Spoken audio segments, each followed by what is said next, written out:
रूपी शस्त्र से मोह रूपी शत्रु को दलित करके उस परब्रह्म परमात्मा को प्राप्त कर सकते हैं। आप बड़े भाग्यशाली हैं। भाग्यशाली ये हैं कि मृत्यु कभी किसी को समय नहीं देती।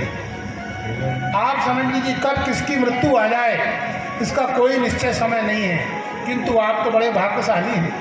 आपको कम से कम 7 दिन का ये अवसर प्राप्त हुआ है और ये तो निश्चित है कि आपको 7 दिन के बाद ही मृत्यु प्राप्त होगी। इस प्रकार का प्रश्न जो है राजा परीक्षित ने सुखदेव जी महाराज से किया और इसी प्रकार का लगभग प्रश्न जो है आप समझ लीजिए नारद जी ने भी अपने पिताजी ब्रह्मा जी से किया था। और महाराज इसी प्रकार का प्रश्न जो है मैत्रेय जी से विदुर जी ने किया था। मैत्रेय जी के संबंध में आता है कि भगवान श्री कृष्ण अंतिम प्रस्ताव लेकर के जब हस्तिनापुर गए और धृतराष्ट्र को समझाया, धृतराष्ट्र से उन्होंने कहा कि देखो युधिष्ठिर युद्ध नहीं चाहते, युद्ध की बड़ी विभीषिका होती है, युद्ध में बहुत सारे लोग मारे जाते हैं और बहुत वर्षों तक विकास रुक जाता है। इसलिए धर्मराज ये चाहते हैं कि यदि आप राजा बनना चाहते हैं तो आप राजा बने रहें, किंतु हमको केवल 4 गांव दे दिए जाएं। इंद्रप्रस्थम, वृकप्रस्थम, जयंतम, वारुणावतम, चतुरो ग्रामान प्रयच्छ, कंच देखम तो पंचमम। चतुरो ग्रामान प्रयच्छ, केवल 4 गांव दे दीजिए और नाम भी बता दिए कि इंद्रप्रस्थ दे दिया जाए, वृकप्रस्थ दे दिया जाए, वारुणावत दे दिया जाए और जयंत नाम का गांव दे दिया जाए। 4 भाइयों के लिए 4 गांव मिल जाए पर्याप्त है। मुझे किसी गांव की ज़रूरत नहीं है, मैं गांव का सरपंच नहीं बनना चाहता हूँ। मैं 3-3 महीना अपने भाइयों के पास रह कर के अपना जीवन यापन कर लूँगा, पर मैं युद्ध नहीं चाहता हूँ। ये प्रस्ताव धृतराष्ट्र को अच्छा लगा। धृतराष्ट्र ने कहा कि देखो कृष्ण, हम तुमको कल इसका जवाब देंगे। तो रात में विदुर जी को बुलाया और विदुर जी को बुला के कहा कि देखो विदुर, धर्मराज ने, युधिष्ठिर ने भगवान श्री कृष्ण को पहुंचाया था, अब वो युद्ध नहीं चाहते हैं और राज भी नहीं चाहते। तो महाराज क्या चाहते हैं? केवल 4 गांव चाहते हैं। 4 गांव आप दे दीजिए, वो उन गांव में रहकर अपने जीवन यापन कर लेंगे। तो विदुर ने कहा कि महाराज वो तो अनंत कोटि ब्रह्मांड नायक परब्रह्म परमात्मा है, श्री कृष्ण जी हैं, वो प्रस्ताव लेके आए हैं धर्मराज का, आपको सहज स्वीकार कर लेना चाहिए, उनकी बात मान लेना चाहिए। इसी में आपकी भलाई है, इसी में संसार की भलाई है, तो इसी में आपके वंश की भलाई है। इसलिए आप सहज ढंग से उनके प्रस्ताव को स्वीकार कर लीजिए। किंतु महाराज ऐसा हो नहीं सकता है, आप स्वीकार नहीं कर सकते हैं। तो धृतराष्ट्र ने कहा महाराज हम क्यों स्वीकार नहीं कर सकते हैं? कहा आपका पाप मूर्तिमान होकर ये खड़ा है। बगल में आप समझ लीजिए दुर्योधन खड़ा था, उसके बगल में दुशासन खड़ा था, उसके बगल में कर्ण खड़ा था, उसके बगल में शकुनी खड़ा था। कहा मूर्तिमान आपका पाप निकल करके 4-4 रूप में के सामने खड़ा है, आप ये बात नहीं मान सकते। तो दुर्योधन को बड़ा क्रोध आया, दुशासन को क्रोध आया, इच्छा हुई कि यहाँ पटक कर मारे इनको। ये बात जो थी मंत्री महोदय विदुर जी समझ गए। विदुर जी ने उसी समय धनुष उनकी ड्यूढ़ी पर रखा और वहाँ से निकल गए। धनुष ड्यूढ़ी में इसलिए रखा कि महाराज तुम तो धर्म के पक्ष में हो, तो तुम्हारा साथ तो हम देंगे नहीं। और महाराज ये मत सोचना कि धनुष लेके भाग जाएं और अर्जुन का और पांडव का साथ दें, तो ये इसलिए नहीं करेंगे कि तुम्हारा नमक खाया। जिसका नमक खाया उसके साथ नमक हरामी नहीं करना चाहिए, ये सबसे बड़ा पाप होता है। तो महाराज आप अधर्म की ओर से लड़ रहे हो, अधर्म में तो हम साथ देंगे नहीं आपका। और महाराज धर्म के पक्ष में इसलिए नहीं जा सकते हैं कि आपका नमक खा चुके हैं। इसका मतलब ये है कि धनुष ही रख देते हैं। ड्यूढ़ी में धनुष रख करके बड़े बड़े बाल बढ़ाए उन्होंने, विविक्त वेश धारण कर लिया, बड़ी दाढ़ी हो गई, बड़े बाल हो गए और महाराज गेरुआ वस्त्र पहना, ऐसा वस्त्र पहना ताकि लोग उनको पहचान ना सकें, ताकि लोग ये न समझें कि ये मंत्री हैं। और महाराज उन्होंने तीर्थ यात्रा करना प्रारंभ की। उन स्थानों में जाते थे जहाँ भगवान का स्मरण होता था। वो वृंदावन गए, मथुरा गए, काशी गए, पुष्कर गए। जिन जिन स्थानों में भगवान ने कोई लीला की है, उस लीला के द्वारा भगवान का चिंतन होता था, उन स्थानों में। आज का कोई मंत्री होता तो महाराज समझ लीजिए पद तो छोड़ता तो नहीं, आजकल तो लोग हटा देते हैं, तब भी आप समझ लीजिए राज की सुख का भोग करता।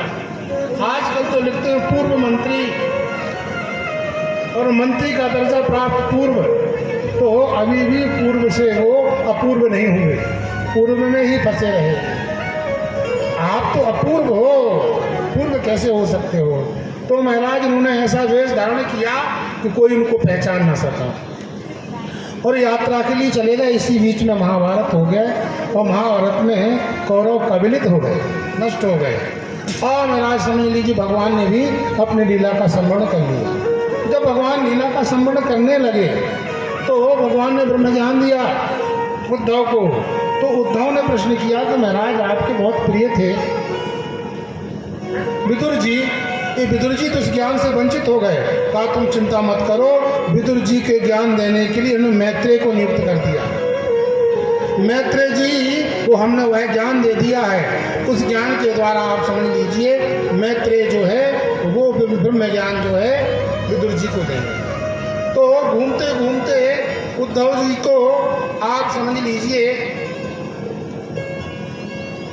यमुना के तट पर विदुर जी मिले। तो विदुर जी और उद्धव जी का संवाद हुआ। उद्धव जी ने कहा भगवान ने आपको ज्ञान देने के लिए, ब्रह्म ज्ञान देने के लिए मैत्रेय को आदेश दे दिया। तो महाराज आप एक काम कीजिए कि मैत्रेय जी के पास जाए। मैत्रेय जी उस समय हरिद्वार में विराजमान थे। द्वारी द्युनद्या ऋषभः कुरूणाम मैत्रेय भासी न मगध बोधम। तो द्वारी द्युनद्या, आप समझ लीजिए हरिद्वार में बैठी थी। हरिद्वार क्या है? ये हरि का द्वार। हरि बोलते हैं नारायण को।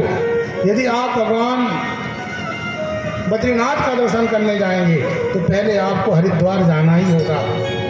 कोई व्यक्ति यदि कक्ष में प्रवेश करना चाहे तो बिगर दरवाजे में पैर रख करके कक्ष में प्रवेश नहीं कर सकता है। तो जहाँ वो पैर रखता है तो वो समझ लीजिए द्वार कहलाता है। तो ये हरि का द्वार है।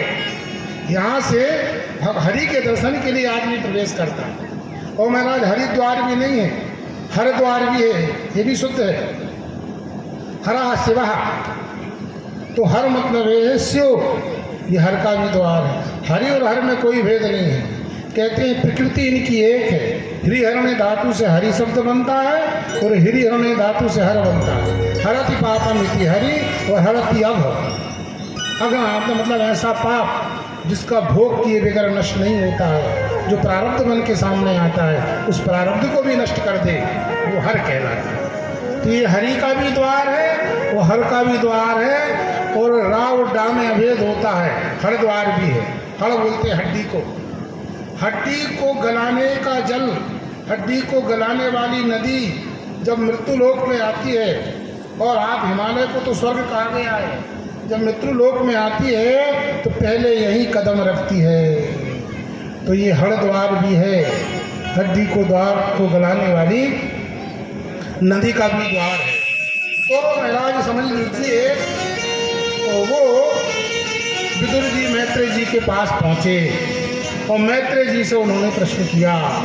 मैत्रेय जी से प्रश्न किया, सुखाय कर्माणि करोति लोको, सुखाय कर्माणि करोति लोको, न तै सुखं वान्यदुपारवम्, विन्देत भूयस्तदेव दुःखं यदत्र युक्तं भगवान वदेन्नः।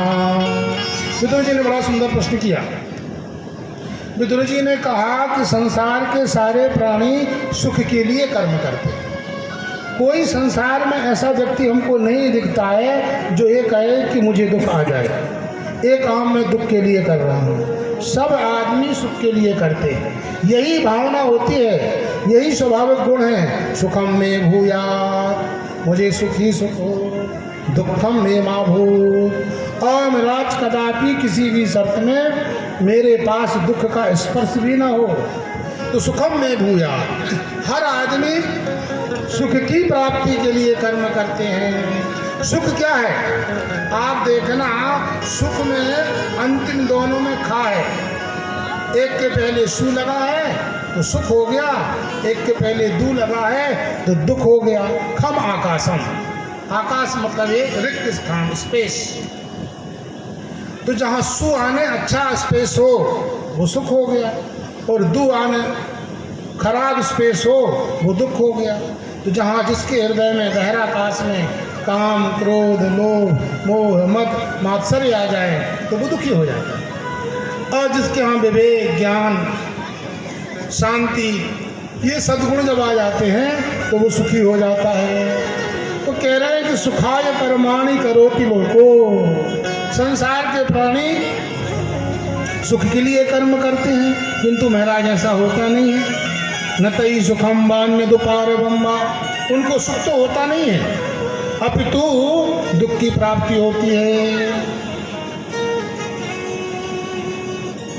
उनको सुख की प्राप्ति नहीं होती है, अपितु उनको सुख की जगह दुख प्राप्त होता है। भिन्देत भूयस्तदेव दुखम यदत्र युक्तम भगवान वदेन्नः। हे प्रभु, आप इसका हमको समुचित उत्तर दीजिए। आप तो संत महात्मा हैं। जनस्य कृष्णात् विमुखस्य दैवात् अधर्मशीलस्य सुदुःखितस्य अनुग्रहाय चरन्ति नूनं भूतानि भव्यानि जनार्दनस्य।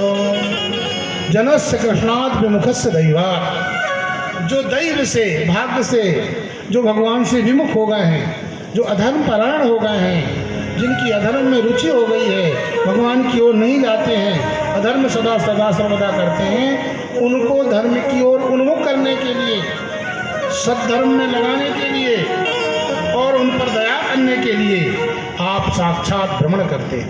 अनुग्रहाय, अनुग्रहाय कल्याणाय, उन लोगों के कल्याण के लिए नूनम आने निश्चित चरंती भ्रमंती, आप महाराज निश्चित ही उनके लिए भ्रमण करते हैं। आप बड़े दयालु हैं, आप बड़े कृपालु हैं, लोगों के दुख को दूर करने के लिए आप जाते हैं। आप समझ लीजिए, हमने 3 प्रकार का दुख बताया था। दुःखत्रयाभिघातात् जिज्ञासा तदपघात के, तो ये 3 प्रकार के दुख हैं, दैहिक, दैविक, भौतिक। इन दुखों की जब तक निवृत्ति नहीं होगी तब तक आपको भूमा, नित्य, अनंत, शाश्वत सुख की प्राप्ति नहीं होगी। शाश्वत, अनंत, नित्य और भूमा सुख की यदि आप कामना करते हैं तो महाराज ये समझ लीजिए, आपको संत महात्माओं की, साक्षात नारायण की शरण ग्रहण करना पड़ेगी। तो आप ये समझ लीजिए, मैं निर्गुण में स्थित था और मैं सगुण में आ गया।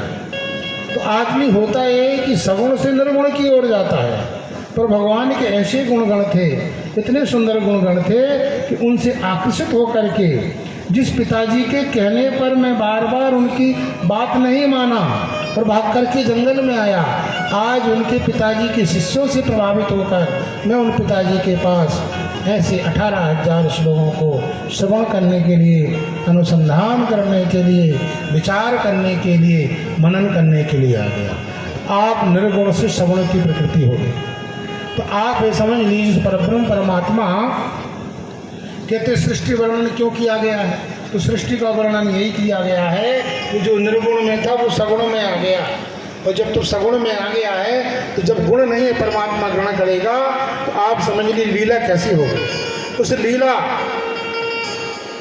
का विस्तार देने के लिए भगवान गुण ग्रहण करते हैं। तो प्रकृति का हमारे यहाँ वर्णन आता है।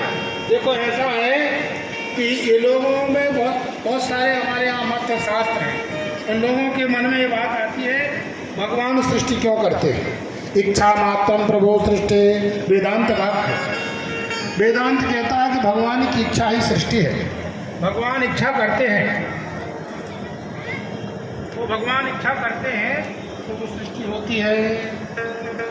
और कुछ लोग कहते हैं कि भगवान की इच्छा सृष्टि नहीं है, ये क्या है? कालात् प्रसूति भूतानां, ये काल ही सृष्टि करता है। और कुछ लोग कहते हैं कि भोग के लिए सृष्टि हुई, भोगार्थम सृष्टि इति अन्ये।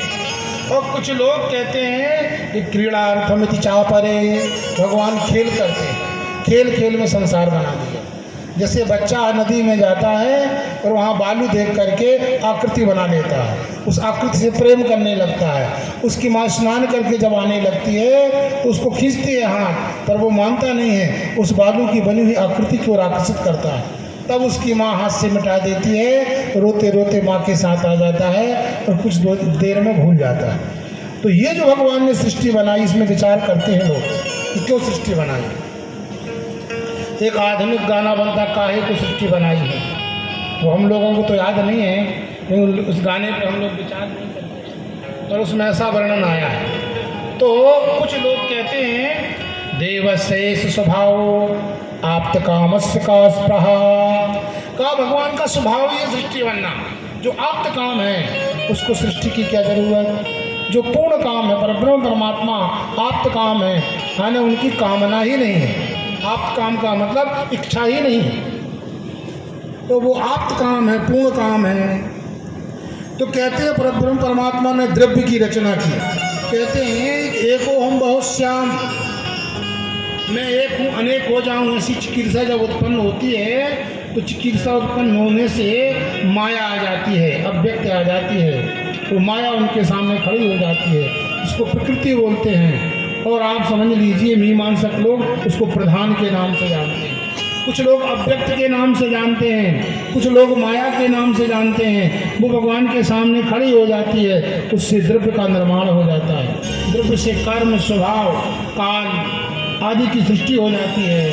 तो काल से प्रकृति के गुणों में क्षय उत्पन्न होता, क्षोभ और व्यतिक्रम होता है, स्वभाव से परिणाम होता है, और महाराज कर्म से महत्त्व बुद्धि की उत्पत्ति हो जाती है। पहले बुद्धि आती है, तो इसी को समझ लीजिए, बुद्धि से अहंकार आ जाता है। ये अहंकार 3 प्रकार का होता है, सात्विक, राजस और तामस। इसलिए शास्त्र में लिखा है सो अहंकार इति प्रोक्तो विकुर्वन् सर्वभूतत्रधा। तो 3 प्रकार का अहंकार होता है, वैकारिक, तेजस और तामस। इसी को इच्छा शक्ति, ज्ञान शक्ति, क्रिया शक्ति, ये 3 शक्तियाँ आ जाती हैं। और मेरा तामस अहंकार से पंच तन्मात्राएं उत्पन्न होती है। आकाश, आकाश से वायु, वायु से तेज, तेज से जल, जल से पृथ्वी। आकाशाद वायु, एतस्मात् आकाशाद वायु, वायु अग्नि, अग्नि अद्व्या, अद्व्या पृथ्वी, पृथिव्याम औषधया। तो आकाश से वायु, वायु से तेज, तेज से जल, जल से पृथ्वी, और पृथ्वी में औषधि, औषधियों के द्वारा मनुष्य का जीवन। और महाराज तामस अहंकार, सात्विक अहंकार से मन बनता है, इंद्रियों के अधिष्ठात्री देव बनते हैं। और राजस अहंकार से 10 इंद्रियां बन जाती हैं। आप इस प्रकार से समझ लीजिए कि 3 प्रकार का सर्ग है सृष्टि, भूत सर्ग, इंद्रिय सर्ग और देव सर्ग। ये तीनों प्रकार का सर्ग होता है। एक ब्रह्मांड है, कहते हैं उसमें बहुत बड़ा अंडा पड़ा है। उस अंडे में आप समझ लीजिए भगवान ने सूर्य को बनाया और कहा सूर्य तुम इसको उठाओ अंडे। तो सूर्य भगवान गए, उन्होंने पूरी ताकत लगाई, अंडा उनसे नहीं उठा, तो संकोच में आकर आँख में बैठ गए, आँख के देवता बन गए।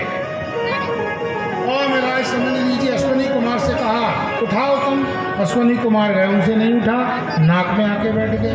दिशाओं से कहा उठाओ तुम उसको, उन्होंने प्रयास किया, नहीं उठा उनसे ये अंडा, तो वो आकर के कान में विराजमान हो गए। और महाराज मृत्यु से कहा उठाओ अंडा, उससे नहीं उठा तो गोदा में आके बैठ गई वो। और प्रजापति से कहा उठाओ अंडा, उनसे नहीं उठा तो वो उपस्थ में आके विराजमान हो गए।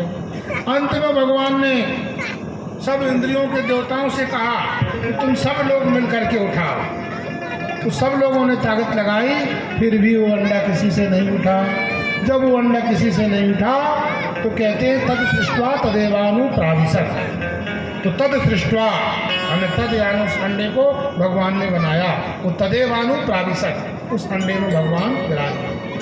इसलिए आप समझ लीजिए ध्रुव जी जब स्तुति करते तो ये बात याद रखते हैं, यही बात भगवान से बोलते हैं, योनता प्रविष्ट ममाच इमाम प्रसुप्ताम, ऐसा कह करके भगवान से प्रार्थना करते हैं। तो महाराज समझ लीजिए सर्गाद्यकालीन सृष्टि हो गई और उस सृष्टि में फिर ब्रह्मा जी आए, भगवान की नाभि से कमल निकला, कमल में ब्रह्मा जी आए, ब्रह्मा जी ने नाल पर भ्रमण किया, तपस्या की, तो तेने ब्रह्म हृदय आदि कवि, उसके द्वारा भगवान ने उनको हृदय से ही ज्ञान दे दिया, ब्रह्मा जी ज्ञानवान हो गए और ब्रह्मा जी ने सृष्टि करना प्रारंभ किया। तो सर्वप्रथम ब्रह्मा जी ने अज्ञान में सृष्टि बना दी। उन्होंने क्या बनाया? तम मोह महामोह तामिश्र अंध तामिश्र, इसी को अविद्या अस्मिता राग द्वेष और अभिनिवेश की सृष्टि कर।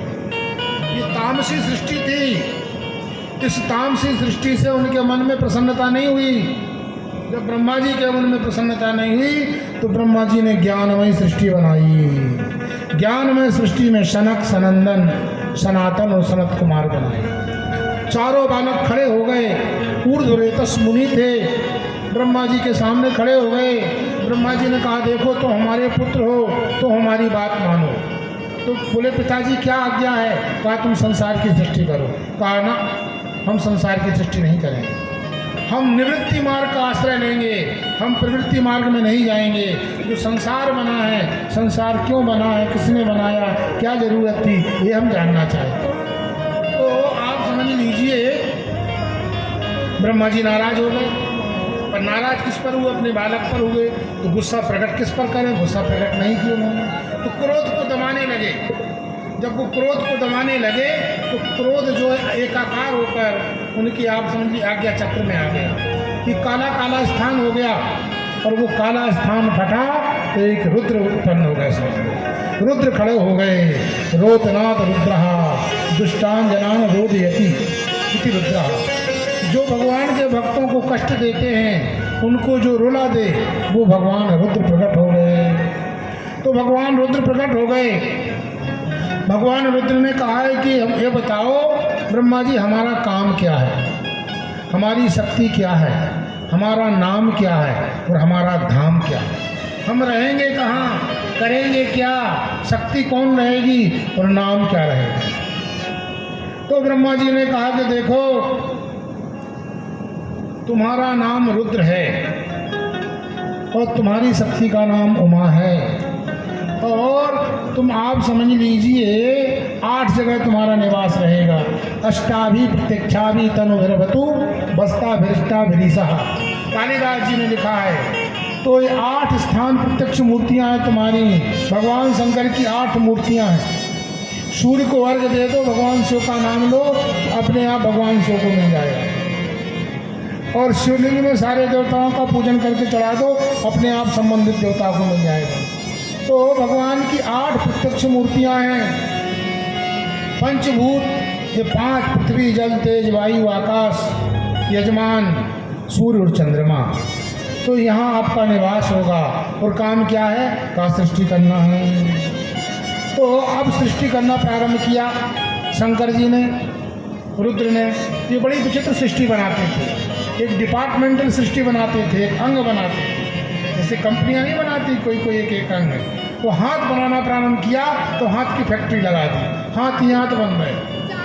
अब कान बनाने का काम किया तो कान ही कान बन रहे हैं। आँख बनाने का काम किया तो आँख ही आँख बन रही है। धड़ बनाने का काम किया तो धड़ ही धड़ बन रहा है। और हमारा सिर बनाने का काम किया तो सिर ही सिर बन रहा है। ये हमारे यहाँ उत्तम मूर्ति नहीं मानी जाती। जिस मूर्ति में जोड़ होता है उस मूर्ति की पूजा नहीं होती। मूर्ति तो समग्र बनाई जाती है, या ढाल के बनाइए या किसी अन्य साधन से, पर कोई हाथ बना करके जोड़ देगा उसकी पूजा नहीं होगी, वो तो खंडित मानी जाएगी। ऐसे ही ये दिव्य मूर्ति है। इस मूर्ति में अनंत कोटि ब्रह्मांड नायक परमात्मा विराजमान होने वाले हैं। ये खंडित कैसे रह सकती? तो कहा, भाई ये तो ठीक नहीं है, ये उत्तम नहीं है। तो कहा, मेरा आपने कहा था सृष्टि करो। कहा, ठीक है, पर तुम सृष्टि तो कर नहीं रहे हो, तो क्या करें?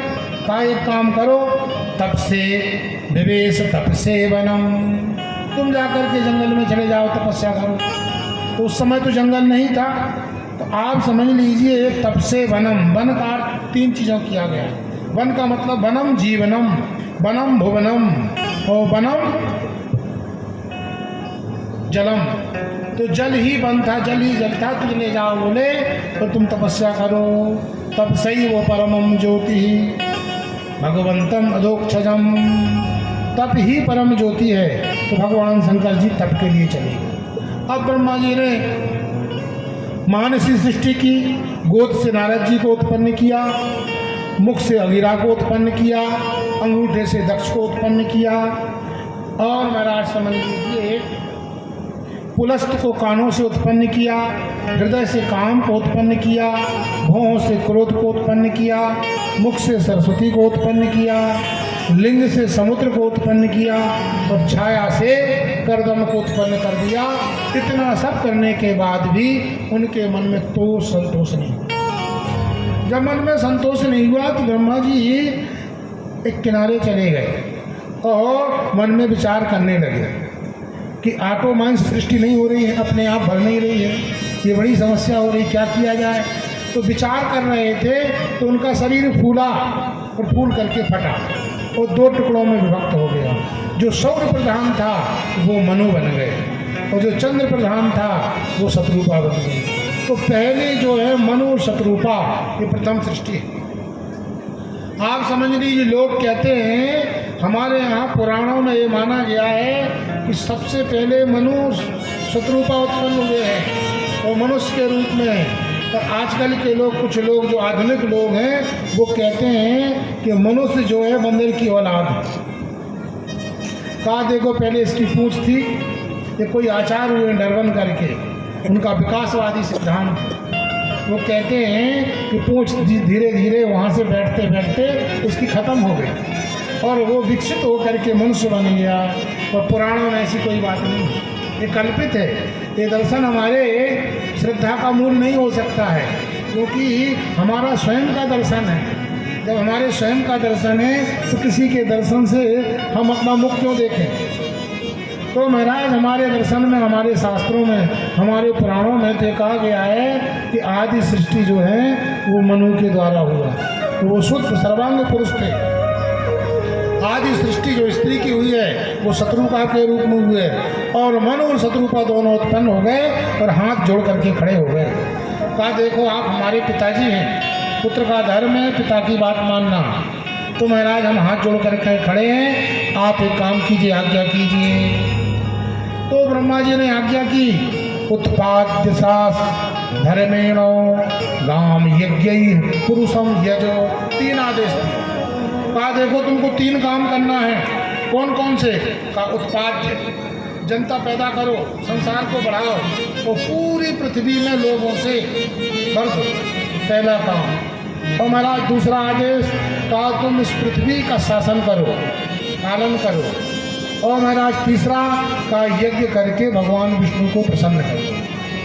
तो यज्ञ ही पुरुषम यज, यज्ञ के द्वारा परम पुरुष की आराधना करो, ये तुम्हारा कर्तव्य है। और महाराज समझ लीजिए, पृथ्वी का पालन करो। तो धर्मेण गाम, धर्म के द्वारा पृथ्वी का पालन करो तो सृष्टि का विस्तार करो। तो कहा आपका आज्ञा सरोधार महाराज हमको, पर हमको ये बताइए, तो हमको ये बताएं कि पृथ्वी तो है नहीं, तो हम किसका पालन करें। और पृथ्वी नहीं, हम जनता पैदा करेंगे कहाँ रखेंगे, रखने के लिए भी जगह नहीं है। और महाराज पृथ्वी नहीं है तो यज्ञ करके विष्णु को कैसे प्रसन्न करें। यदो का सर्व सत्वानाम महिमग्ना महाम्भसी। तो मही जो है महाम्भसी, मग्ना, जल में निमग्न है, पृथ्वी तो जल में डूबी हुई है। तो महाराज इसके उद्धार की कोई योजना बनाएंगे। अस्या उद्धरणे यत्नो देव देव्या धीयता, इसके उद्धार का कोई उपाय कीजिए। अब ब्रह्मा जी चिंता में मग्न एक वृक्ष के नीचे गए और वट वृक्ष के नीचे बैठ गए, विचार करने लगे। और विचार करते करते उनकी नाक से गेहूं के दाने के बराबर एक सुअर निकला और जैसे उन्होंने सांस ली छोड़ी, उस सांस के बाहर वो गेहूं के दाने के बराबर सुअर आया। देखते देखते वो चने के बराबर हो गया और महाराज देखते देखते वो समझ लीजिए चूहे के बराबर हो गया। देखते देखते बिल्ली का आकार ले लिया, श्वान के आकार में आ गया और गाय के आकार में आ गया और देखते देखते हाथी के आकार में आ गया। बड़ा फौलादी शरीर उसका, उसने बड़ी चिंगारना प्रारंभ की। उसके गरजने से सारी की सारी दिशाएं शब्द के द्वारा गुंजायमान हो गई। और महाराज समझ लीजिए वो साक्षात भगवान बाराह थे। भगवान बाराह ने जल में छलांग लगाई और छलांग लगा करके पृथ्वी के उद्धार के लिए रसातल को गए। अब आप समझ लीजिए हिरण्याक्ष जो था वो ये चाह रहा था कि कोई मुझे वीर पुरुष मिले। एक बार जल में प्रविष्ट हो गया तो वरुण से युद्ध को ललकारा। वरुण ने कहा हम वृद्ध आदमी हैं, तुम चिंता मत करो, हम तुमसे युद्ध नहीं कर सकते हैं, तुमसे तो परम पुरुष युद्ध करेगा और तुम चिंता मत करो, इसी जल में अवसर मिलेगा। तो महाराज इस समय जैसे ही भगवान ने प्रवेश किया तो हिरण्याक्ष आ गया। उसने भगवान को बड़े अपशब्द कहे, अयम वो वन गोचरा, अयम, अरे तुम तो जंगल में रहने वाले, जंगल में रहने वाला जल में कैसे आ सकता है? ऐसा कहकर की बड़ी भर्त्सना निंदा की। भगवान ने कहा कि देखो बुद्धिमान व्यक्ति वही होता है जो अपना काम बना ले। कार्यम साधे धीमान, कार्यध्वंसो ही मूर्खता। बुद्धिमान वही होता है जो काम बना ले, जिसका काम बिगड़ जाए वो बुद्धिमान नहीं। पार्टियां जब टिकट देती हैं नेताओं को तो कहती जीत का सर्टिफिकेट लेके आओ, किसका? कलेक्टर का। चाहे कुछ भी करो, लोगों को मारो, पैसा खिलाओ, चाहे प्रेम करो, पर सर्टिफिकेट लेके आओ। यदि तुम सर्टिफिकेट कलेक्टर का ले आओगे तो तुमको हम टिकट अभी दे देंगे। तो मतलब ये है कि बुद्धिमान व्यक्ति वही है जो अपना काम बना ले, और जिसका काम बिगड़ जाए वो बुद्धिमान नहीं है। तो महाराज बहुत सारी बातें सुनने के बाद भगवान ने रसातल से पृथ्वी को उठाया और अपने तुंड पर रखा, लेके आए। अब पृथ्वी घबराई तो देखो ये चिल्ला रहा है दुष्ट, और भगवान युद्ध करेंगे तो हमको पटक देंगे, फिर हम जमीन में चले जाएंगे, रसातल में चले जाएंगे। तो पृथ्वी भगवान के शरीर से सट गई, भगवान का तेज पृथ्वी में चला गया, उससे एक राक्षस पैदा हो गया भौमासुर। और महाराज जैसे भगवान ऊपर आए और ऊपर आकर के उसके साथ घनघोर युद्ध हुआ। और जैसे ही घनघोर युद्ध हुआ, सायंकाल का समय हो गया, ब्रह्मा जी ने भगवान को इशारा किया कि महाराज देखो ये राक्षस लोग हैं, इनकी शक्ति बढ़ जाती है, इसलिए महाराज ध्यान दीजिए। तो भगवान ने एक मुष्टिका का प्रहार किया। मुष्टिका प्रहार करते ही गोविंदाय नमो नमः।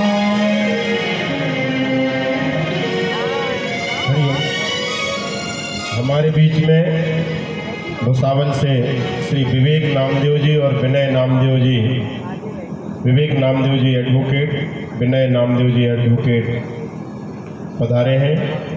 जितम जितम ते जित यज्ञ भावन। कामराज आपकी जय हो, सदा विजय हो, क्योंकि आप त्रयीमय हो।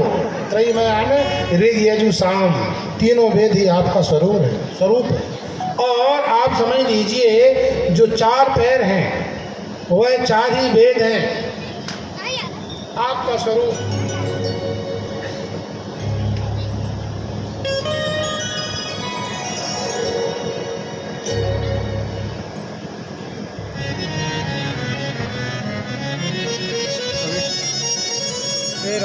साक्षात आपका स्वरूप है, वेद स्वरूप। इस प्रकार से सारे के सारे देवता आकर के प्रार्थना करने लगे और महाराज ऋषियों ने भी प्रार्थना की। और भगवान आप समझ लीजिए बाराह ने हिरण्याक्ष का वध किया। तो हिरण्याक्ष और हिरण्यकश्यपु, हिरण्याक्ष का मतलब हिरण्य एवं अक्षः, सोने में जिसकी नज़र हो, और हिरण्यकश्यपु, कश्यपु आने होती सैया।